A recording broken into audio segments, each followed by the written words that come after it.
Welcome to Sober Sunrise, a podcast bringing you AA speaker meetings with stories of experience, strength, and hope from around the world.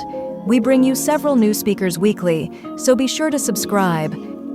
If you'd like to help us remain self-supporting, please visit our website at sober-sunrise.com. Before we begin today's speaker, a quick announcement. After months of work, we've released the new Sober Sunrise Companion app on the App Store.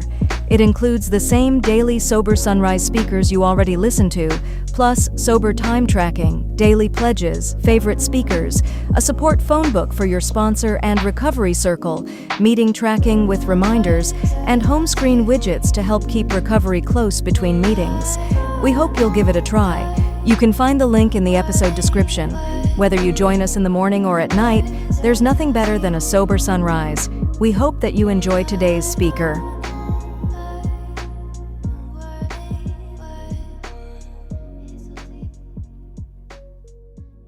My husband's going to speak after me, so I just want to make sure I don't suck up the whole time, because that's who I am.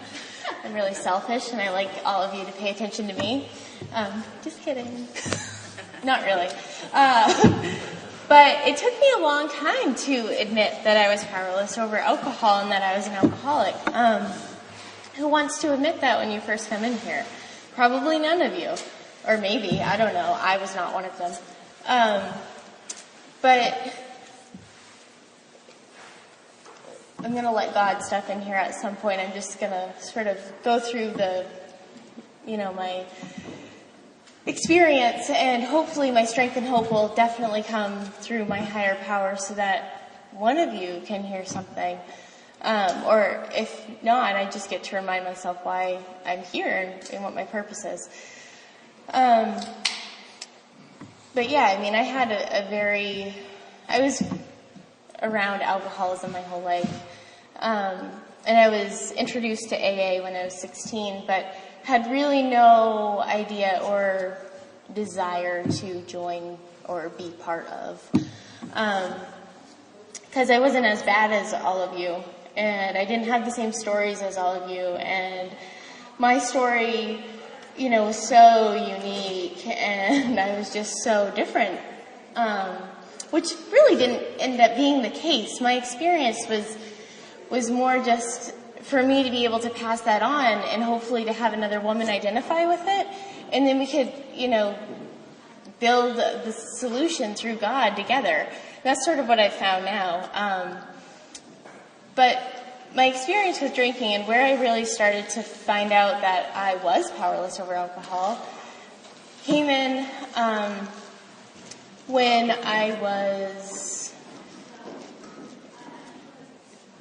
it was back in 2010, and I had thrown this huge surprise birthday party, and it was a cocktail party in Harpswell. I don't know if any of you know where Harpswell is, but it's like this really little place, and it's like a half an hour away from town, which is where like a Hannaford is. So it's not very classy. It's not exciting, but no one did what I wanted them to do that night. So I drank at them, and I got so intoxicated at 20 that I wound up at a bar and left my 15-year-old brother at this party.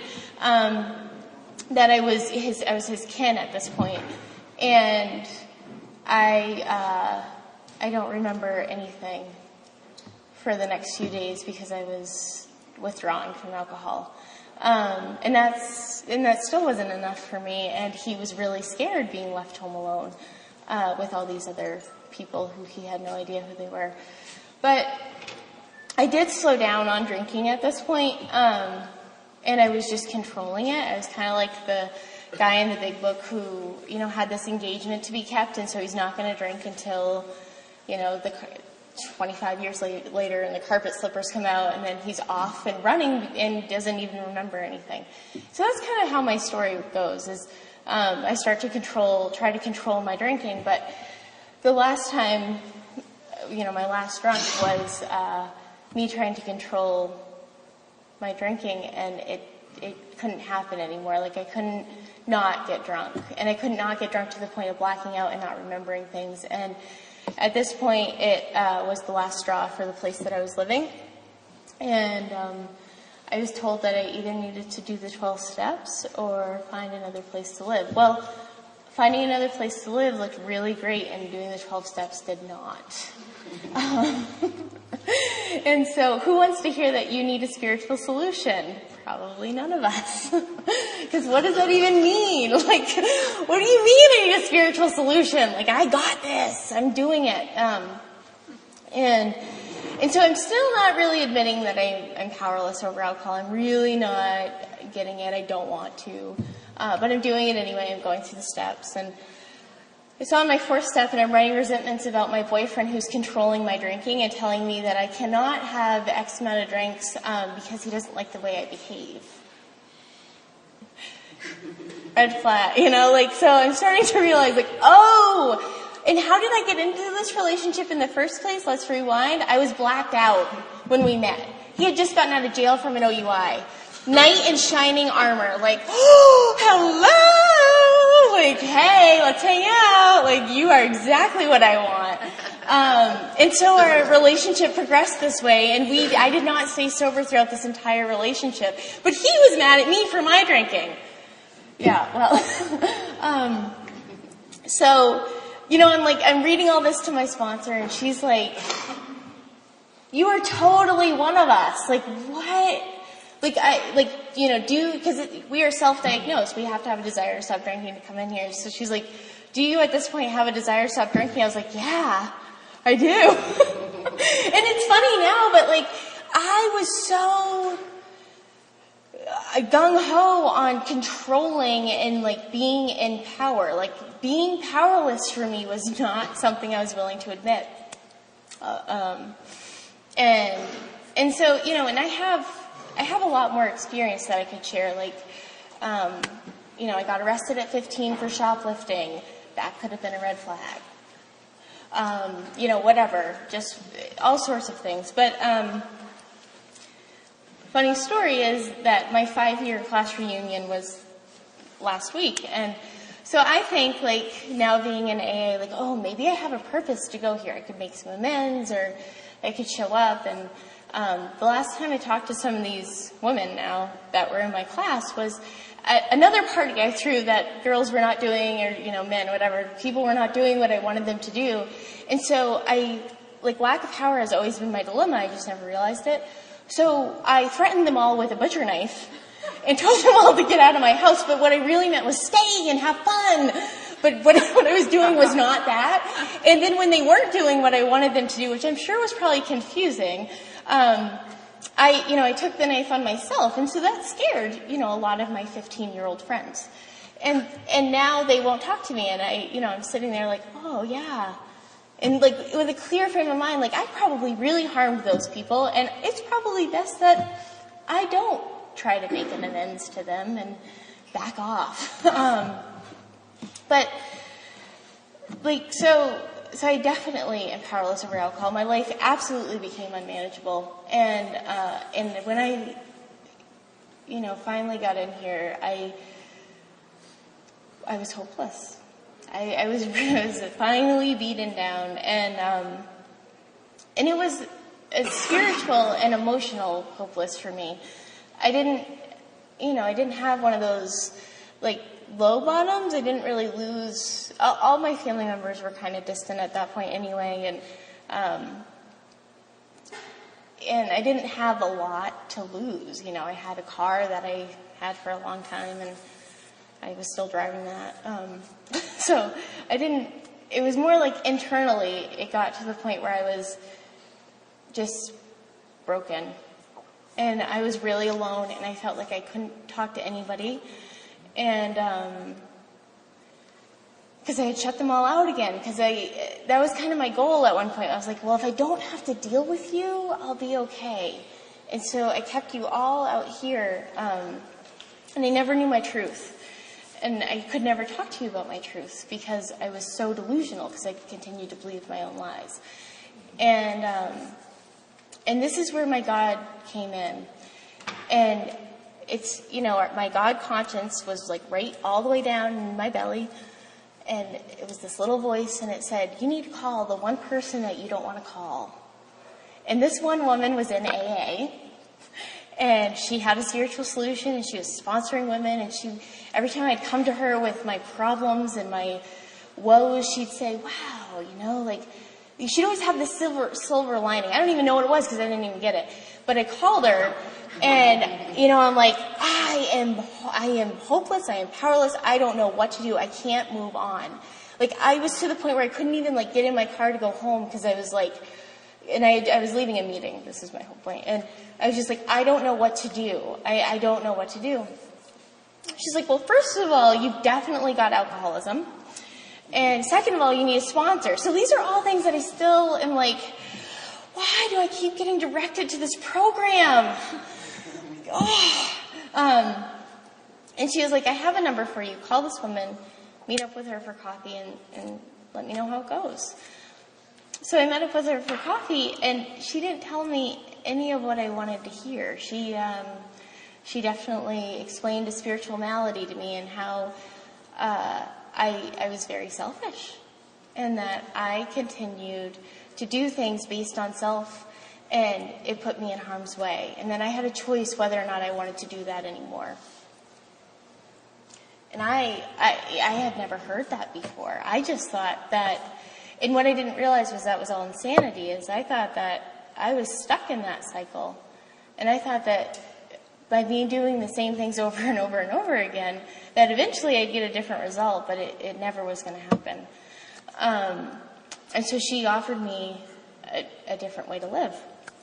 And so I ended up switching sponsors shortly after I went through the steps with her. But that was my first, reaching out for help and asking to live it in a different way. And the first little light of hope that I found in this program, and the first woman that I was able to be vulnerable with and to really breathe again. I was okay. And so the second time that I went through a little more thoroughly. And this is what I pass on, and this is what I love. And in our second step, we really talked about how it's a cornerstone, and that upon this cornerstone, we're going to build an arch to walk through. And I love metaphors, because I need visuals, and I need clear-cut directions, or else I'm going to mess it up. And so I could get that. I could get that step one was my solid foundation, and that my cornerstone would be God. And this idea of God, however big, however small, whatever. I mean, that could go on for a long time. But she directed me. I could have spent a long time on step 2 and what God is. But she was write down a few things now. I was oh, good, okay. Yeah, I can do that. And my God ideal has changed, but what has remained the same for me is that I believe in it, and that I'm willing to believe in it. And that without that, my life run on self-will is going to get me those same results, and I'm unwilling to live that way again. So we proceeded on to step 3, and also in step 2, I got a whole bunch of new ideas, a bunch of new ways to live life. I wasn't going out on a vengeance anymore. I was starting to gain a purpose, and much more relaxed and calm. Her husband laughs now, but he's when I first met you, you were off the wall erratic. No one could be around you. You were just so loud. And he's now, you take a breath and you're calm, and that's great, because that person was not me. That was a character that, just that face that I need to put on to keep you out here. And today I don't want to do that. Today I try really hard to be vulnerable and to share a lot of the things that are going on with me, even if that's saying I'm embarrassed and I was wrong, which I have to do often with my husband because he's also in this program. So, he tells me all the time, stop trying to be so cool. You're not. I'm oh yeah, I'm not. I don't know why I need to be. Why do I try to be cool? It's because I'm scared. And so, in order for me to really let go of my will and my thoughts and to have God direct me, I have to, continue to surrender. And that's all part of step one. I think all the steps are kind of intertwined, but I have to really, think about what it is who it is I want to be, because the reason I got in here was because I crossed all of my own moral lines. So I will never do this. I'm doing it. Then I'm doing it often. Well, I will never do this on a Friday. And then I'm doing it on a Friday. Like, I just never had any guidelines in my life or knew how to live. I was a mess. So that's why the God idea really works for me. Because it's baseline, clear cut, and I agree with them. And so in my fourth step, there were some things in there from my past and my childhood, and things that, when I was really young, like 5, that I didn't even realize I was doing, that I was really ashamed of. And before I even started writing my fourth step, my sponsor told me a lot of her fifth step stuff. And I was like, yeah, okay, I have all of those same things. So I am absolutely all right to write about this and see what my truth is. But before that, I was really scared, and I didn't share some of those things with my first sponsor. And I didn't realize, and I was lucky to get back into it so quickly, because I do believe, had I not been able to share that, I would have been sick still. Because any secret I keep is just something for me to build off of. And again, pain is my motivator. I do not want to be in spiritual pain anymore. So I go through my resentments, and I'm mad at a lot of people, and I have a lot against myself, a lot against the actions and the woman that I was. And the truth most of the time was, I just wasn't being who I wanted to be. I wasn't, I was selfish. I was trying to get my way over and over and over and over again, and it just never happened. And then fears. I had a lot of fear, and every time, we got down to the core of them, and it's like fear that I'll drink. And if I drink, I'm to die. And if I'm to die, I don't know, and that there is no God. So every time my baseline fear was that there is no God, there's not a plan for me, and I'm screwed. Well, if I trust and rely upon God, is that real? No. And did I ever? No. So throughout this process, it's all about gaining that trust with the higher power and starting to live a different way. And again, it's something I believe in. It's something I try to practice often, daily, in all situations. And I'm starting to see that I am able to do that now. And as for my sex inventory, so on my first sex inventory, I was very bare bones about it. I was like, oh yeah, I had these boyfriends, whatever. Well, when my sponsor explained to me that it was how I conducted myself as a woman, I had a whole lot of people in the harm's done column. I caused a lot of harm to many different people, to men and women, to even, to my father. And that, that's some serious truth to start to see. But if I don't see that, I'm not going to be able to not live that way. So in looking through all that, and all I really had to do was copy and paste the 9 questions and just change the first name. It was all the same. My conduct was over and over and over and over. But what I thought was really cool after that was I got to make a sex ideal of who I wanted to be and what I was looking for in a relationship. And I have a pet owner ideal now. I have an employer ideal. I have a sponsor ideal. I have all sorts of these ideals that I'm able to live my life by, and they're ever changing, But again, without some consistency and structure in my life, I'm a mess. And I don't love, but my character defects come up often for me. I don't know about anybody else, but for me, they are really sometimes blatantly obvious. And it's always when I'm in pain that I'm willing to look at them. But I was also told that the more I practice them, the less God can remove them. And so sometimes it takes me 47 times to practice the same character defect until I realize that I need to ask for it to be removed. But humility is one of my big character defects. I have a lot of pride. And for me to get humble, and for me to get humble with somebody else, and for me to get humble with God is just, and that's what that fifth step is. It says, admit to yourself, to God, and to somebody else the exact nature of your wrongs. And sometimes I don't, those three parts, I don't know. Sometimes I feel like they're optional, but they're not. And so, and yeah, step 7, yeah. So that humility for me has just been something, God absolutely removed all of my defects that were detrimental to society. And I'm grateful for that. But there's a lot of other things that sort of made me up. I had a lot of, like I said, like pride. Like I am constantly thinking about how you're thinking of me. That comes up for me all the time. How is this person viewing you in this situation?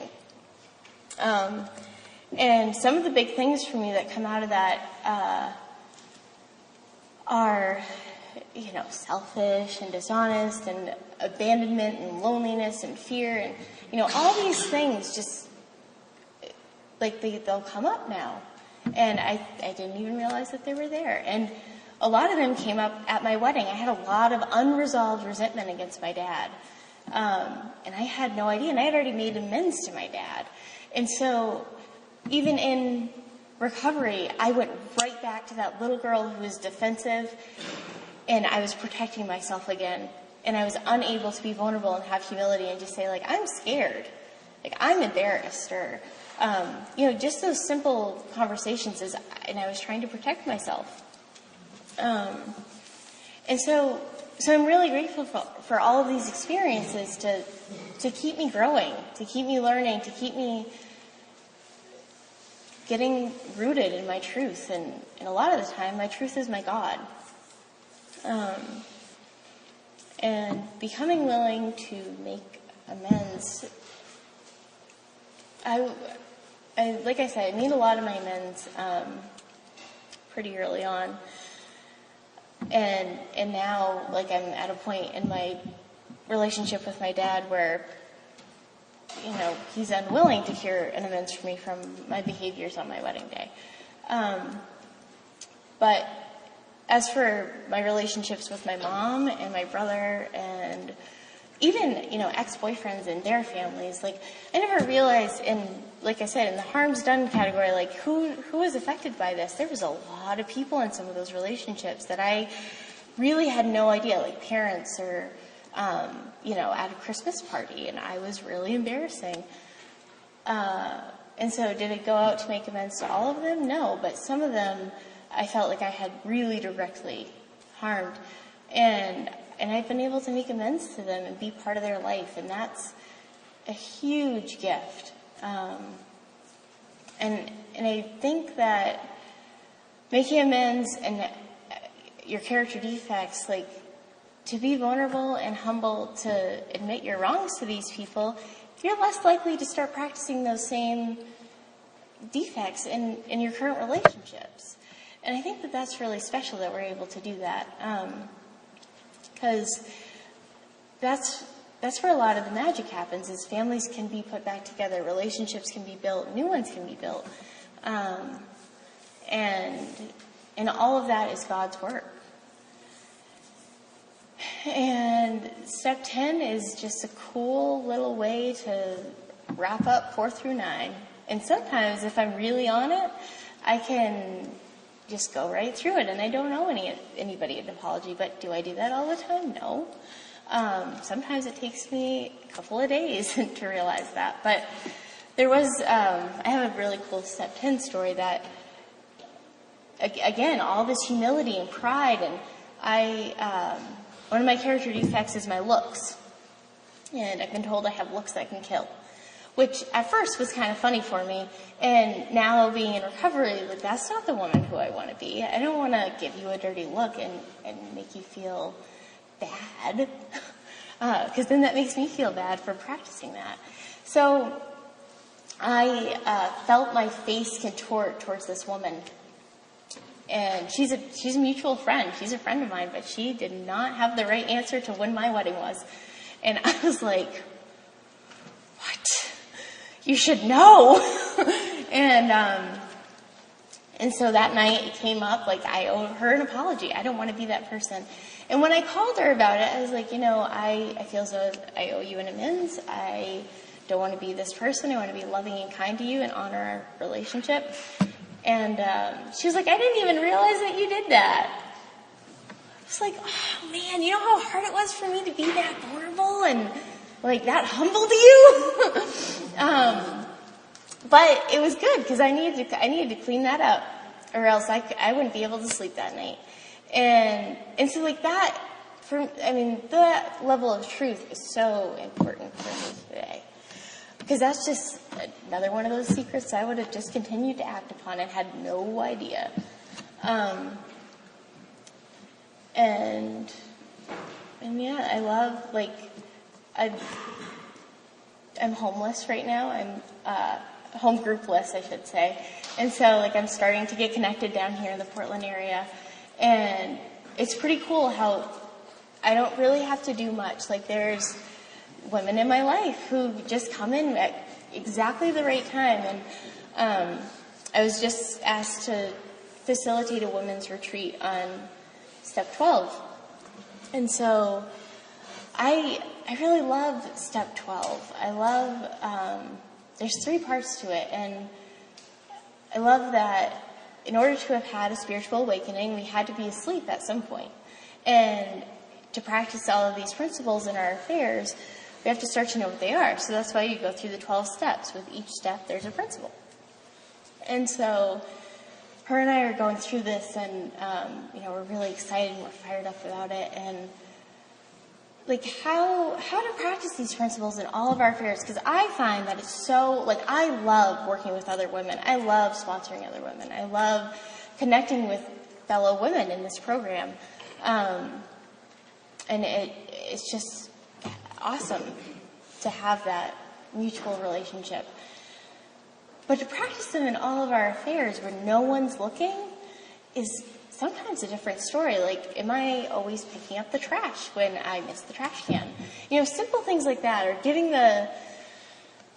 money back when somebody gives me the wrong change. But just being aware that those are a part of me now is such a miracle, because that definitely wasn't who I used to be, and I had no idea how to do that. But right about at the end of time. And I just want to say thank you to Krista for asking me to come and share, and hopefully you guys heard God tonight, and hopefully I wasn't too much in the way. I don't know. Thanks.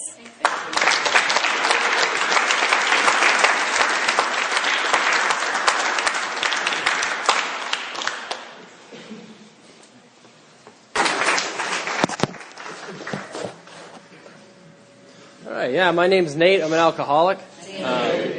Thanks for the invite. Appreciate it. I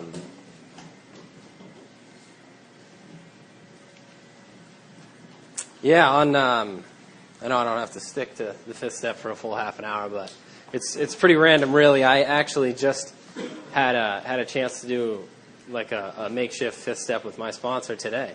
I didn't plan it so that I could have something awesome to talk about either. It just happens.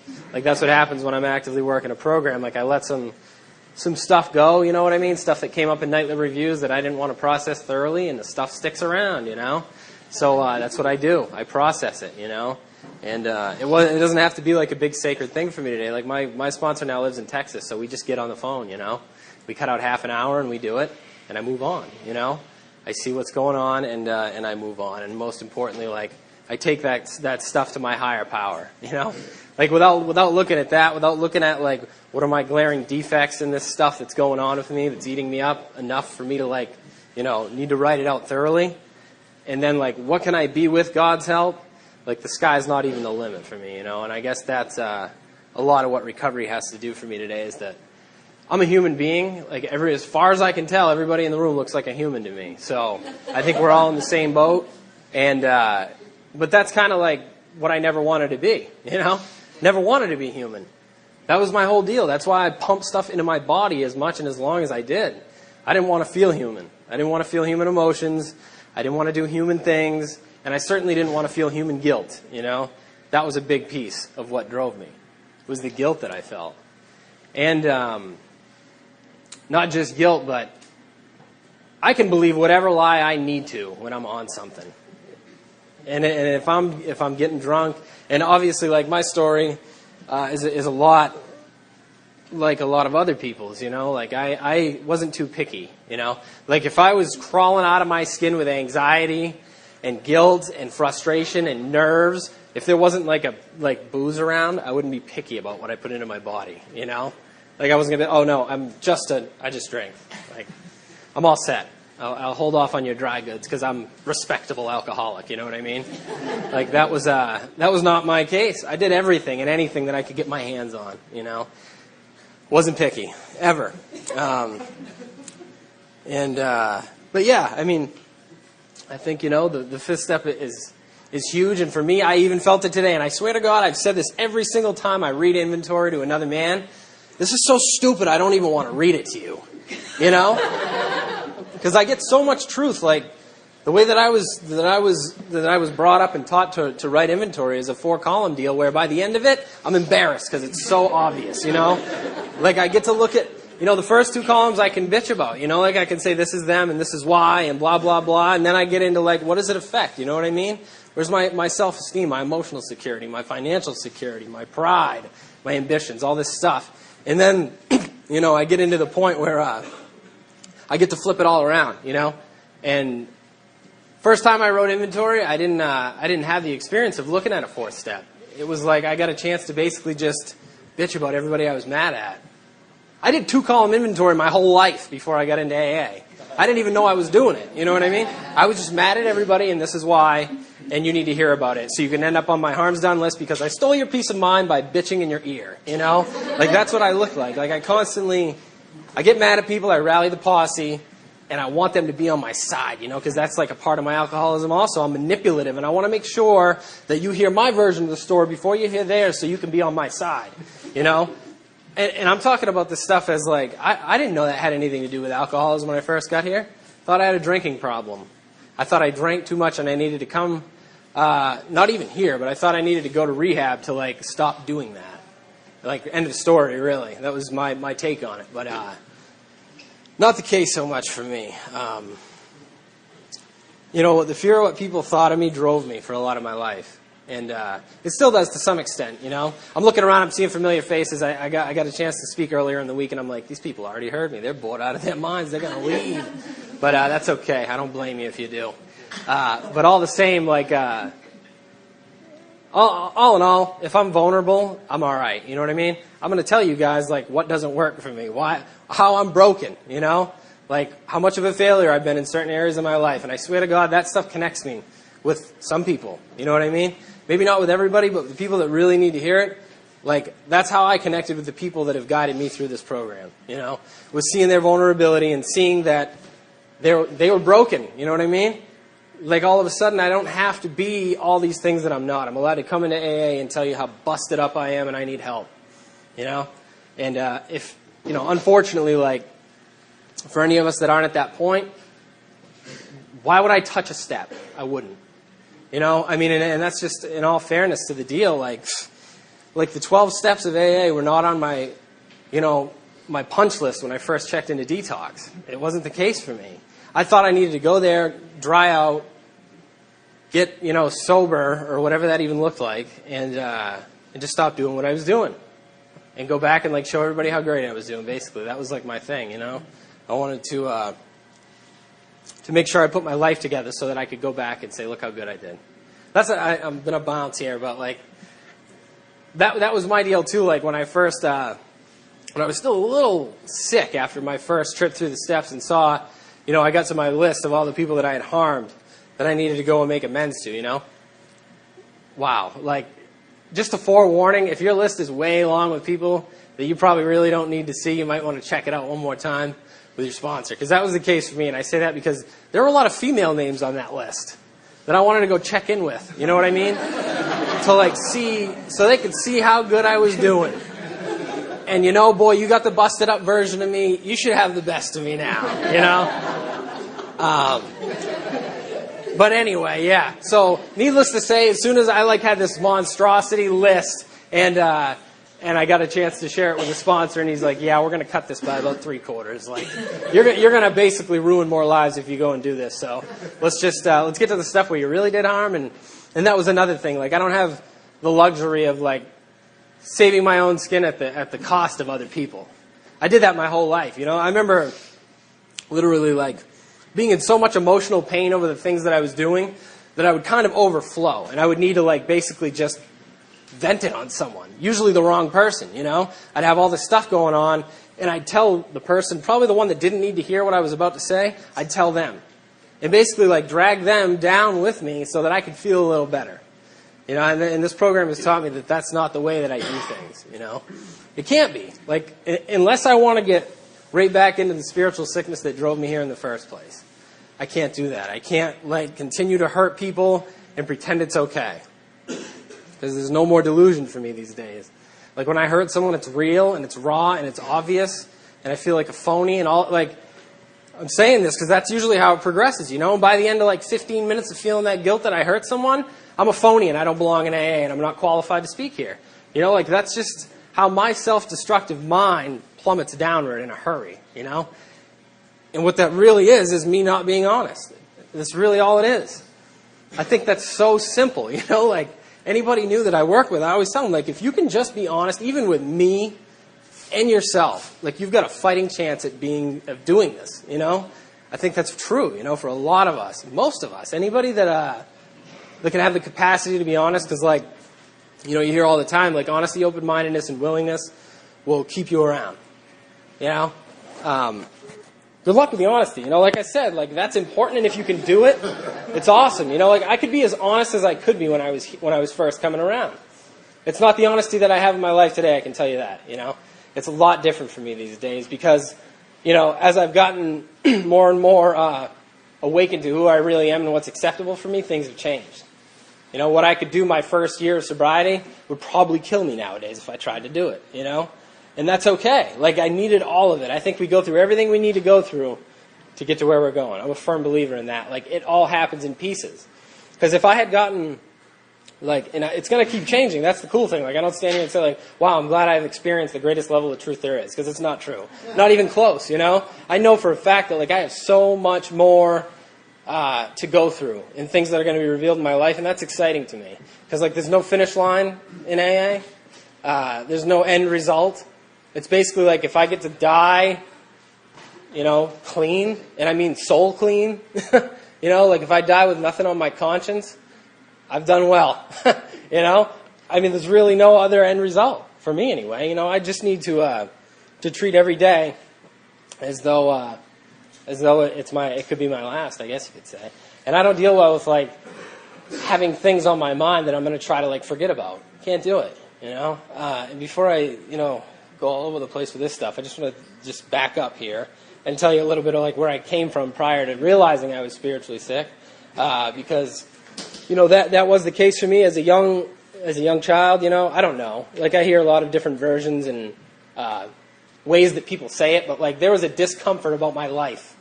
That's the best way I can think to say it. There was a discomfort about me being alive that I would never tell you about, would never show, but I overcompensated in a lot of ways as far back as I can remember, because just being me and being who I really wasn't good enough, and I always needed something more. And obviously, my craving for something different, something more, something exciting when I was a kid, it just turned into my use later on. Same thing. I found stuff that jacked me up quicker, I found booze, I found drugs, I found all this stuff that used to look like me going to Funtown. I've heard my friend give this version of it, like when he was a kid, he used to obsess for months about going to Funtown, and then it would happen, and he's already freaking out that it's almost over on the trip there. You know? It's so true. Like, that was me. Like, I'll plan the party, the party's happening, and I'm just depressed because it's almost over. You know? What are we going to do? Like, and I'm the guy that just won't let it go. Like, I drink until my body shuts down, you know? I'm the guy that it's like 2 days later, people have gone on with their lives, and I'm still chasing that dream from Friday night, and it's Monday morning now. You know what I mean? And that's what I do. That's how I drink, and that's not normal. And whatever that word even is, I don't pretend to understand it. But I know people that can go, and believe me, like, I don't pretend to understand it. Like, I know people that can go out on Friday night, get hammered, have a great time, maybe even do some like stuff that wouldn't sit well with me, and they're okay. They go on with their lives. They stop drinking, like they claim to have a hangover the next morning. For me, that meant you needed to drink more. You know, like, I never dealt with hangovers. I didn't understand why people did. Like, I just drank more. It made the most sense to me, you know? Or whatever it was that I was into, I would do more. You know, I would always make sure that that was the case. But there are people that can do that. Go out, party, live it up, and then, you know, whatever. Eat a greasy breakfast and drink water all day. I don't understand it. You know what I mean? And even still, like, and it talks about that in the big book, you know? Like, there's a definite difference between a hard drinker and a real alcoholic. And I think that's always important to touch on because I found a lot of camouflage with hard drinkers when I was out there. You know, because like I had a lot of people around me that drank just like I did, but come to find out, like, they didn't have the spiritual malady that I did. You know, they didn't continue to drink the way that I did, even though I thought they were. They drank hard. They even did some of the other things I was into. Then somehow they managed to just like shut it down. You know, shut it down, go on with their lives, graduate or get a real job, and I'm just like, lame. Like, that's what I do, right? Like, someone does something really good with their lives, and I'm like, you're such a freaking poser, you know? You're leaving me here, basically? That's what it looked like, you know? You're going to leave me here to continue to drink alone on Tuesday, and you're going to go on and, like, have this great career. Good for you. Awesome, you know? And that's the epitome of alcoholism, is my selfishness and my soul sickness. You better not do anything good unless it involves me. I want some fringe benefits for everything that you get going on, you know? I still do that sometimes today, you know? If I try to, like, get in good with certain people because I know they, like, get free tickets or whatever it is, you know what I mean? I'm like, I can still be crazy, you know? But all the same, like, I could never say, like, that's great, I'm really happy for you. I just couldn't, you know? Because I was the victim every single day of my life. And if you had it good, like, why don't I? It could never be just like, good job, great, you know? It's always about, like, I don't have that. Always came full circle back to me. And that's what I did. I obsessed about me for every single year that I was out there active. And it ultimately drove me to my knees in a point of pain that I never experienced before in my life, you know?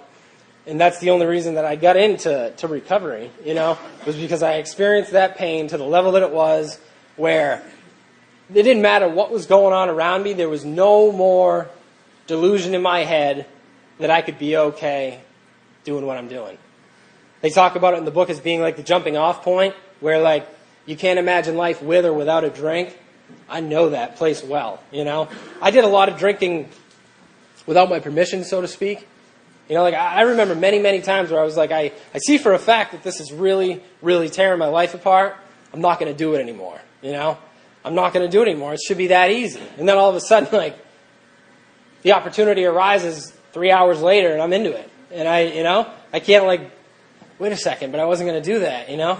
And I had a real hard time differentiating, you know, my lack of power versus my, like, just, you know, coincidence. I guess, you know, it was like, what it really was lack of power, but what I saw it as, like, coincidence and whatever. Living my life, you know? Let's live it up. Like, okay, let's do it. Why not, you know? But 3 hours later, I'm saying I'm never touching it again. You know, I spent so many days, you know, multiple days, you know, shaking it out, totally sick, crawling back and forth from the bathtub to the bed, shaking, sweating, heating up, and just trying to control that. And I'm telling myself, like, this isn't right. You know what I mean? Like, I'm literally, like, dying. I can feel my heartbeat in my tongue. I'm withdrawing. You know what I mean? That's what's happening to me.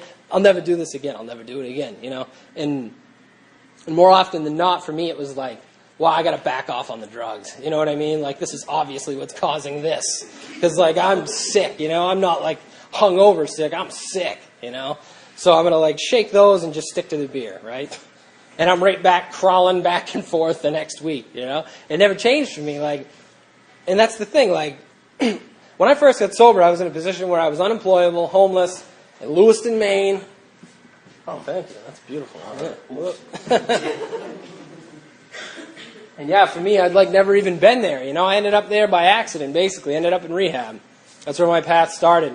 And I remember all the guys that I was living with at the shelter were like, I got their version of AA and NA and all this other stuff, you know, which was pretty crazy, as most of you have probably experienced. Like, oh, they're like, yeah, you can still do drugs, you just got to pick up a white chip, you know, or you can still drink, you just got to get a new key tag, you know what I mean? I was like, what? I don't understand this, you know what I mean? Like, I thought it was kind of all the same. No, you can do whatever you want, you know? But let me just say, like, that's not literal. Like, that's a bad idea. Real bad idea. I played that card a lot, you know, where I tried to, like, trade out my dry good problem for my alcohol, you know? And it was always the same. I mean, it always led me full circle back to what I really wanted to do in the first place, whatever I got into. Because basically what happens for me is it doesn't even have to be one of those two things. That's a really small pocket, actually, of the things I can use to escape, you know? I can get into money. I can get into relationships. I can get into anything that makes me feel exhilarated and, like, blind to what's really going on in my life, and that's what I want.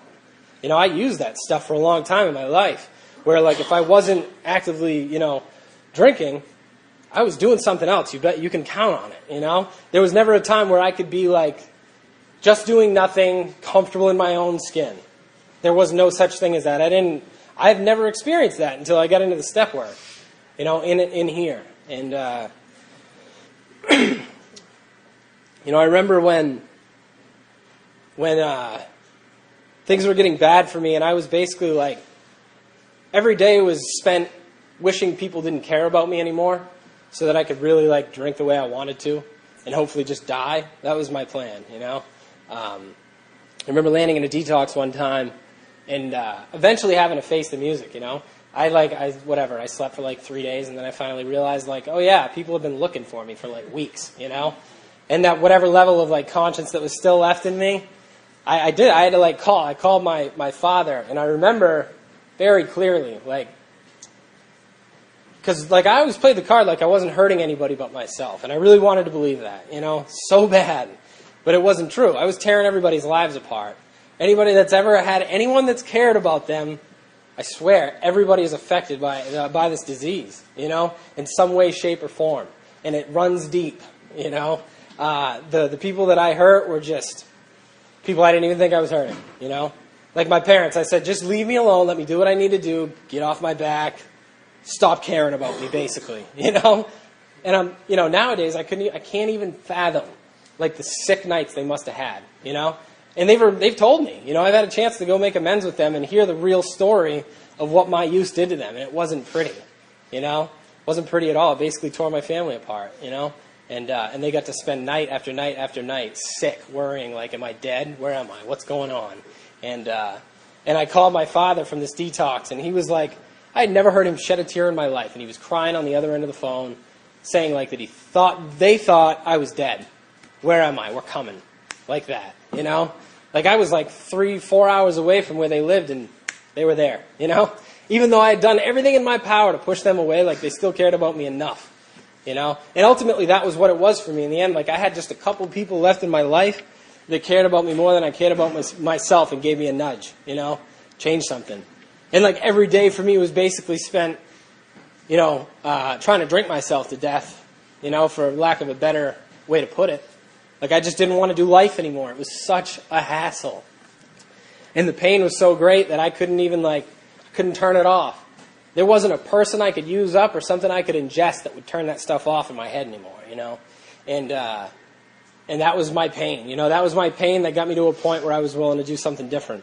And everybody's pain is different. And that's a big thing. Because when I first came in, I listened to everybody's war stories, and I figured, wow, like, yep, I fit with that guy, not so much with that guy. That guy's cool because he swears a lot from the podium. And, you know, like, I had all these ways of judging AA, right? Like, and I'm broken. I'm the most insane I've ever been in my life, and I'm in AA, still trying to be the cool guy. You know what I mean? Like, rolling in on the druggy buggy, like, all gelled up and looking good, you know? And I don't say that to, like, you know, whatever. I don't mean any offense by that to anybody in here, because that was what it was for me. Like, all 15 of us were spending, you know, an hour before time primping, getting ready to go, like, and my sponsor was like, he literally called me on that. He's like, what the hell do you have to bring to the table right now? You're living in detox, you know? You're living in a rehab. And I'm like, you know, it wasn't funny to me at the time. I was pissed, you know, like I was angry. And I mean, I had no reason not to be. Like, he just totally took a shot at my pride, leveled me, you know?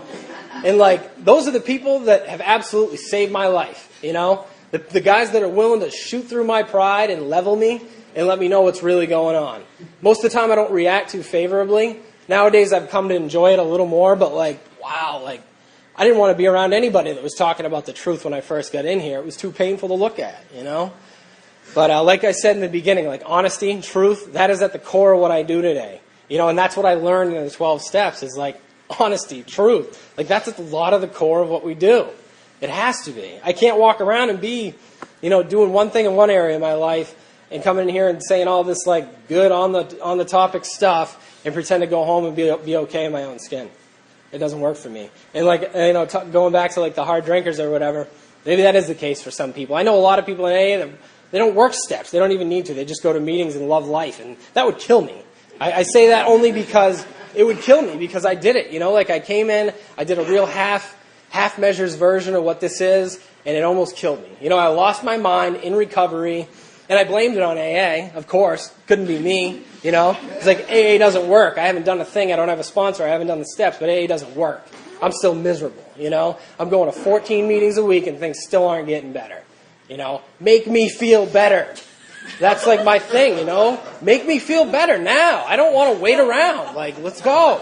And come to find out, like, I needed to do it. I needed to do all the stuff myself, you know. And once that pain got great enough and I realized, whoa, I haven't even really, like, done anything. That's why I'm losing my mind. Someone so kindly pointed out. I latched on to a sponsor immediately. You know what I mean? Because I finally connected the dots. And had I not had the experience, I probably never would have, you know? So I say that, like, if you're having any type of experience that isn't awesome in the moment, I guarantee when it comes full circle and you realize, wow, that happened for a reason, you know? I'm glad that happened. I'm glad that I experienced that so that I could experience this, you know? I'm glad I suffered for so many years out there using because I'd never be able to sit here tonight, you know? It's just the way it goes. Like, had I been... I believe that, too. Like, had I had, like, a whatever normal life and was out not drinking, not using, just being all right, and I know for a fact that I wouldn't be as happy as I am today working a program of AA. I wouldn't be, you know? The level of truth and honesty that I get to have in my life today is just beyond my wildest dreams. Like, I have nothing in my system today that can make me stay awake at night. And I don't mean that, like, in pill form. I mean that, like, in stuff that used to keep me up. Guilt, you know? Guilt, shame, remorse, like feeling bad about something, feeling like a fraud. I lied, you know, like that stuff. I can't have that going on today. I just can't. And I need to look at it and I need to deal with it. And I don't have to. Well, I have to. It's not a mandatory thing. That's the cool piece too with AA. Like everything really, you know, they say it's optional. It really is in terms of like, you know, if you don't want to do it, you don't have to. But like, if you want to get well, you have to, you know. That's been my experience, but, you know, but then again, like, I don't know. I don't know what anybody needs, and I don't pretend to know what everybody needs. I'm a firm believer that, like, the power that's at work here is God. It's not me. It's not people. It's not anything like that, you know. It's not meetings. And I've seen experiences where, like, when someone's done, someone's beaten, someone's ready to change their lives, there's absolutely nothing that a sponsor can do to mess that up. They will do it. They will change, you know. Because God's in their pocket and they're ready to go. You can't create that for another person. No human can create that, you know. So I say that because if you have pain and you're ready to strike while the iron's hot, do it. You know, do it because if you have a mind like mine, eventually, quicker than later, your head will be like, you were probably making too big of a deal of that. You're probably not really an alcoholic, you know.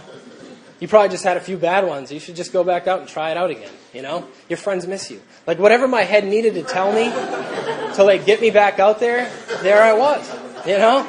Over and over and over and over again. My friends were the first ones to just tap me on the back and be like, you're not an alcoholic. You know, like, why'd you even go to detox? I don't even understand that, you know? But they obviously didn't understand where I was coming from. So when I come in here and I get a chance to connect with real alcoholics on the level that I suffer alcoholism, it is beautiful. You know, it's beautiful. I love connecting on the level of the heart with people that understand where I'm coming from and where I want to go, you know? And people that don't speak my language, that's okay too. I don't have to like, you know, we don't all have to be like doing the same things. That'd be crazy judgmental of me to think that we do, you know? But I do believe that like the core of AA is step work, you know? And for me, there's no way around that. And the reason that we do step work is to get connected to God. And what God looks like for me today is truth and honesty, you know? Me being accountable for my actions. Like I can't do things and blame them on anybody else. I can't say that you made me do that anymore, you know? Like I used to drink at people, you know? I would get so pissed off that I'd be like planning my own funeral like every week, you know? And like they'll be sad. And I've heard that said since like they're way too selfish. Like the only way I would ever kill myself is that if I could come back and watch how many people were sad at my funeral, you know? And it's a morbid topic to be funny about, but it's true, you know? I mean, suicide was real for me at the end. I wanted it. I wanted out, you know? But there was still that level in me, that little level of conscience that was like, I could still see the pain in my family and people that cared about me, you know? And that's the stuff, like, I just wanted off so bad. I wanted to turn that off. And so, yeah, I mean, I'm not going to go word for word through every step, but what I can say is that you know, having a sponsor qualify me for alcoholism in my first step was vital for me to make a start. You know, I needed him to sit me down and literally walk me through the big book, read me the big book, you know, and point out what's going on here. Like, this is your malady. This is how screwed you really are, is basically what it looked like, you know. And because had that not happened for me, there would be no reason for me to want to dive into the steps and go forward, you know. I was well aware, and, you know, I've heard it said many times by other people, like the end result of my first step is that I saw, you know, yeah, I'm powerless over alcohol. That's kind of the easy part. My life being unmanageable, I don't really understand that until I'm really, really looking at that and seeing, wow, I do a lot of totally insane, crazy things as a result of this disease. It has very little to do with me drinking, you know. Most of the chaos that precedes me drinking is the reason I sit here. They talk about that peculiar mental twist, you know, the phenomenon of craving. And what that looks like for me in a dumbed-down version is like when I get one little sip of booze in my system, something cranks on and it's like this clenching at the top of my throat, you know, where I need more. Like it's got to happen. I need more. You know, and there's really no off valve to that. I've never once figured out how to turn that off, and that's why I'm here tonight, you know. And it, for me, too, like once the obsession locked in, you know, because like I was on my way to drinking far before I ever actually gotten and even in the vicinity of drinking, you know. Like my head, once it locks in, once it switches over, you know, that mental thing, that mental phenomenon where my mind all of a sudden says, like, you're going to drink. Nobody will know it, you know what I mean? But once my head clicks over and says, like, this is happening, it's like I'm on death row and it's a matter of time. I don't know when or how, but it's going to happen. And I know it. Like, I'm not done. I know I'm not done. And I'm going to drink. And all it really takes is something, like, crazy or convenient to fall into my way. And I'm like, oh, yeah, good idea, you know? Because my mind's already made up. It's made up way before I drink. And so for me, it was really like, I needed to see that, like, my mind is just as sickened as my body, you know? But again, like, the biggest thing is, like, getting a sponsor, you know? The weight of the world was off my shoulders as soon as that happened. Because all of a sudden I had someone to guide me through this thing, just show me what it was all about, you know? Teach me. And basically, you know, me saying that I didn't know and no longer trying to pretend like I did, you know? That's the worst thing. Like, there's nothing worse than being in AA, feeling like you want to show everybody that you've got it all together, but you're really just falling apart, but you're still too proud to say I need help, you know? I'll figure it out. I don't need to let them know that I'm falling apart. I'll figure it out, and then we'll just move on, you know? And vulnerability is key, you know? As soon as you can make the switch to say, you know, I need some help. I don't know what I'm doing. Something's got to change. Any of those things that basically would shatter your pride and your ego before coming in here, those are good things, you know? really good things. Because, my ego was just out of control when I got in here. I said this the other night, and I just thought I was the coolest person on the planet. And I basically, thought I judged everybody all the time. And that's a huge defect for me today that I don't want to be. I don't want to be that judgmental guy, that's judging people. Because you know what happened? As I got a chance to write inventory and get honest, some of my biggest fears were the actual defects that I was practicing in my life. I judge people, so therefore I'm terrified of being judged. I'm a cheater, so I'm scared you're going to cheat on me. I lie, so I assume that everybody around me is lying to me too. And so honestly, call it karma, call it what you will. But when I started to put good energy out into the universe, started to live my life in a different way with the help that I learned and the principles of these steps, all of a sudden, I wasn't paranoid about being screwed over anymore, being punked, having the wool pulled over my eyes by someone. All of a sudden, I'm able to just be myself and be okay. And for me, prior to coming in here, that's not something that I experienced, being comfortable in my own skin. I heard someone say that when I was in detox, and that's what really set the hook for me, that I needed to look into this. He said he was comfortable in his own skin now, and he wasn't before. And I knew what that felt like. I didn't know, because a lot of that stuff in the big book that my sponsor helped me to paint myself in there and look at, I had all that feelings, and I knew exactly what it was. I just needed to connect it. I needed him to help me connect it to the book and to see that, that's exactly what I felt, I could never put a word on it, but that's it, and that's my experience, and that's what happened for me. So I'm a big advocate for AA. It saved my life, the step work saved my life, and people being willing to help me when I couldn't help myself saved my life. And ultimately, being introduced to a higher power, God, whatever you want to call it. What God looks like for me today is that my conscience is on steroids and I'm no longer able to live in delusion. That's a pretty good deal. Figure it out however you want. As far as I'm concerned, every version of God ties back to the same basic principles, and they're in the steps. So if you do the steps, there's a pretty good chance that you're going to have a real good start. Because who knows what that's going to be? I don't even have an idea today. I don't know what God is. I don't pretend to. I do know that God is in relationships, though, and God is in love. And with that stuff going on in my life, I feel damn good. When I'm trying to do things for other people and to pack into the stream of life in a positive way, that's big stuff for me. And that's how I feel God. I can't sit in a vacuum and hope that I connect to greater levels of spirituality. I've had guys call me that I'm sponsoring and say, I think I want to experiment with LSD to really get to know God better. And I'm thinking, go for it, man, if you really feel like that's the way to do it. But if you go and help someone, I guarantee you'll get a better result. And it's usually the truth. God's not in a pill. God's not in chemicals. God is in people, And I say that because, you never know what battle someone's fighting. And even just being kind to other humans will make you feel good at the end of the day. Not thinking about what I need to feel okay all day, every day is a really good thing.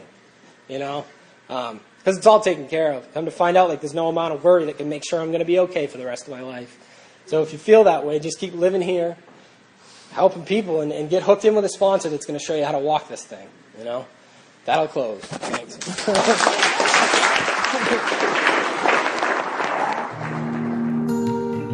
Thank you for listening to Sober Sunrise. If you enjoyed today's episode, please give it a thumbs up, as it will help share the message. Until next time, have a great day.